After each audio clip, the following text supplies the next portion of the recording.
Welcome fellow gamers to another Ignited Gaming video segment. This one is a deck profile of Eternatus V, V Max, the one and all powerful for the Darkness Ablaze. And this deck actually, this variant, this specific deck just took first place at a locals tournament this last weekend, undefeated. Faced a few challenges along the way, especially against the Zacian V deck, but adjusted very well throughout the tournaments recently, and this came out on top. So here I'm excited to show you exactly what was done to it recently, or previously when the rotation was first changed. Obstagoon wasn't a big part of this deck, however it has become essential. The reasoning behind that is Zamazenta is too big of a threat for any deck, and Obstagoon against Zacian is too big of a threat for them not to consider. And even the 3 damage counters is still something that's relevant against other decks as well. It kind of imitates dropping 3 Zigzagoons. Not only that, you can still go offensive and still be defensive. You're not just sitting there with a Zigzagoon.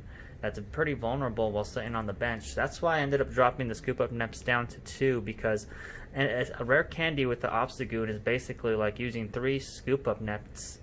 You really don't have to go too many Scoop Up Nets. You don't want to drop too much damage and have damage where you can actually have used another card in that place, and that's where I was running into. Obstagoon lays a pretty good amount of damage. One thing that I was noticing at first was the energies. Darkness energy just seemed to come consistently where I was able to drop it at a reasonable time. Sometimes even at the beginning of the game I wouldn't get a drop, so I increased the amount. I was first running like 8, I believe it was, total. Now it went to 10. However, I did drop hiding and capture energies. I ended up dropping 1 hiding and 1 capture. One of the reasoning behind that is because discarding special energy seems to be another go-to for people in their techs. So if you really don't play them as much, they're not going to get those plays off consistently against you, and that's another crucial. So yeah, I even considered taking those out completely.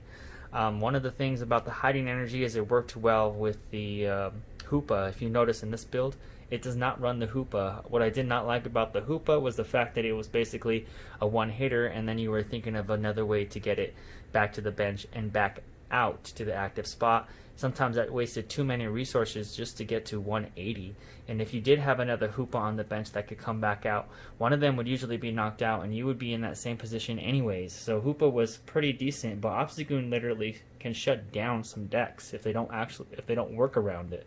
So Obstagoon ended up becoming a priority, and it seemed to have paid off, especially against the Zacian decks. One thing that I did like about it, this build, is I kept the Eternatus V Max at 4. When I was running in the tournament, there was a time where Eternatus V Max got knocked out. I ended up losing an Eternatus V Max from a research, and I went through my deck and realized, hey, I saved myself by keeping another one in there because one was prized. So I believe it is a pretty good idea to keep the V Max in there because of the fact that if you end up if you end up getting yours knocked out and having to discard your Pokemon down to 5, that is very, very detrimental to your success against any deck. So them wanting to knock your Eternatus V Max without a backup from another Eternatus V Max would put you in a bad spot. Dangerous Drill, I contemplated very long on that one, to take it out and put it in. However, it won me a game because people are using the one to add 50 HP to the basic Cape of Toughness. People are using that, and when you're adding extra damage with Obstagoon and Zigzagoon, a Dangerous Drill can actually take away 50 extra HP, which is more than what an Obstagoon can do with a rare candy. Dangerous Drill also goes after Chaotic Swell, which if people place that, you can still use your black market. If you also notice here, I don't see...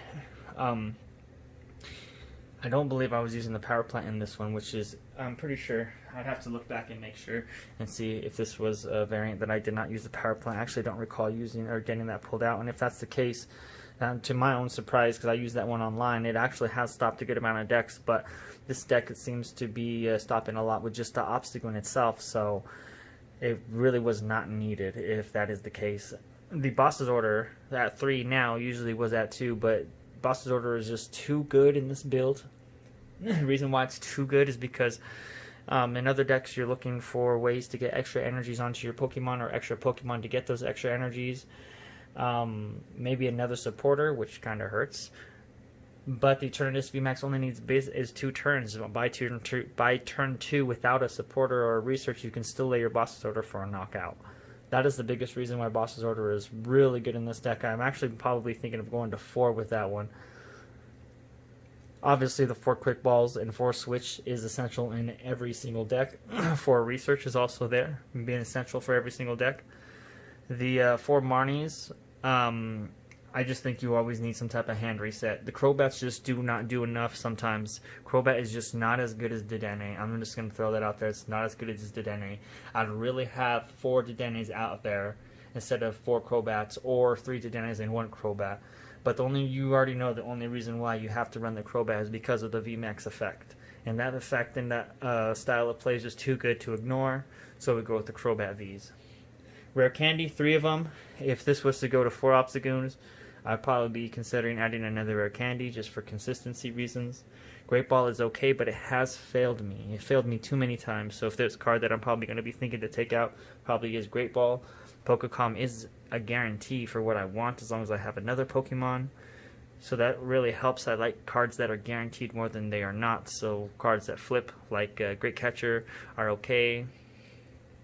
Turbo Patch is okay, but when I'm based off experiences, I have seen times where people play 4 Turbo Patches and get 1.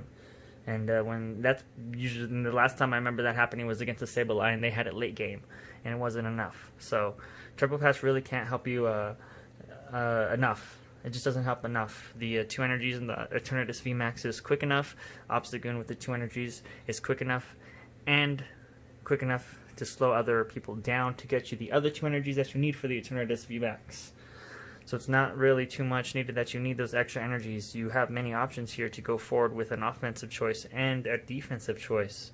There was even a time where I was able to pull Boss's Order out on someone's, I think it was their Crobat, or it was a Dedenne. I pulled the Boss's Order on Dedenne, knowing that they didn't have any switches, and the Scoop Up Nips are already gone. So you could even use it defensively if you're just the way that the style of this deck plays. Talking about how the style of the deck plays against the Sandiscorch, this is pretty powerful. I have not really had trouble with Sandiscorches, even with the old variant. The problem with Sandiscorch itself is they just sometimes do not get enough energies. If they end up going first, the Volcanion is almost useless. They won't get that power. They won't get to 340. It's just too hard for them unless they're running the Lieutenant Surge's strategy, which not many are, and then they have to be losing, and which in that situation it's not always going to be the scenario, so they're not always going to get that off.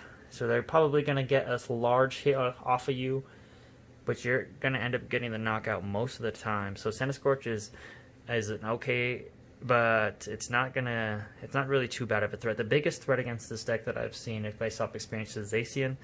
Because if they get the Zamazenta and you have the Eternatus and not expecting it, you're basically in a spot where you have to use the Boss's Order or bring out the Obstagoon as a counter. And if you're not prepared for that, and you don't see that coming, it could already be too late. Because then he's going to start pulling Boss's Orders out and then bringing out what he wants. And if he's already got a hit off an Eternatus, he's probably going to be taking 3 prizes. So, and then if you don't already have the Obstagoon to counteract that, then it's probably going to be game over for you. I actually see actually Chris from Ignited, he plays Zacian, so I have a pretty decent amount of experience, but I've seen that exact play against a Eternatus deck where the opponent had the Obstagoon, but Chris Boss's Order for the win, and that was because the Obstagoon wasn't out quick enough. It just was a later game, and Zacian Chris was able to get the card that he needed. So, I mean, and then if you bring out the Obstagoon a lot sooner, it puts the Zacian in a spot where he's using resources and not the Boss's Order. He's using more resources to get the cards he needs. So that's the big challenge right there, is you needing to make sure to get Obstagoon out pretty quickly in some situations. So this deck is also about recognition. You really need to recognize what your opponent has and does not have. You always want to prioritize the Eternatus VMAX because this is what this deck is built around. The Obstagoon, though, is an extremely important tech, so you need to realize that, hey, I'm facing a Charizard Reshiram deck. Do they have, do they even have an evolution? You know, that's just things you don't want to come out with an Obstagoon and then get wrecked by a Lapras VMAX thinking that's, or you never know the situation. You don't want to get wrecked and thinking that something's that you're not playing it right. One thing that I do see is a lot of people misread, and then they blame the deck or they blame the build, but it's just about learning. It's just about taking the time to realize, and it really is about how much you want to go and review these, because you're going to find some plays that you can have actually made that were better than what you previously thought, and you don't think that until you actually go and see it when you're not in the heat of the moment.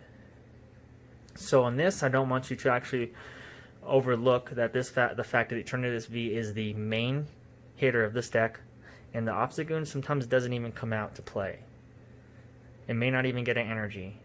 And I'll tell you one thing, that I have attached an attack with the Crobat V against a Cursola, because that card's gonna roll aheads and knock out your Eternatus V Max. So there are times you gotta be working around other ways to win without the Eternatus V Max, without the Obstagoon, because damn right it pulled out the Obstagoon against that deck, but you know if it gets ahead, it's gone against a Cursola deck. So they're just different types of decks. You don't know what you're going to run into. So it's all about play recognition. And in this deck, it gives you a lot of options for what you recognize and play. You basically have a shut down option, and then you have a blow you away option. And there's not many decks in the game that have that right now. The only deck that you can really think of right now that comes close to that is the Zacian with the Melmetal. And even that is still not proven. I mean, it's proven with this tournament, but with the adjustments of how Eternatus, I see that Eternatus can possibly take the #1 spot in the tier. We will see how that goes. However, I think Power Plant may sneak its way back into the deck, as I do see some people with the Silvally GX. And the Dedenne has also put people into a spot when I have the Power Plant, when they have the Dedenne, and I know they have the Dedenne, like, oh, you just searched it out, or I've seen it before, previous game, blam, it shuts them down. And if they don't have an answer to that, and some of the times they do, most of the times they don't, really depends on the player, really depends on the game. You know, you don't know, our player can have all the counters in the deck or in the prizes. It's happened before. However, this is also built off with thought of consistency because of that reason, and that's why you see so many 4s, 3s on the Obstagoon, because it's pretty dang important. You need it. If there's a game where you need it, you need to get it out there. It adds those energies. 3 Obstagoon, 3 damage counters is 9, so it's pretty decent. Along with those Zigzagoons, it's another 4, so you're 13 damage counters right there right off the bat if you get all those out. But I don't see many decks that can actually top this if it keeps adjusting and they keep releasing the cards they do. Zacian is obviously the one that can we're gonna mention every single time. The ADP variant of that Zacian deck is very deadly. Gotta watch out for those Boss's Orders and what they play. But Obstagoon also hurts that deck very well. And it just is a matter of what you pull out compared to what they pull out first. And so there you have it. This is my deck variant of the Eternatus V. First place, undefeated in this last locals. Going to take this same exact build into the next one and see exactly how that does. I appreciate you guys joining and checking this out. Everyone have a good night and God bless.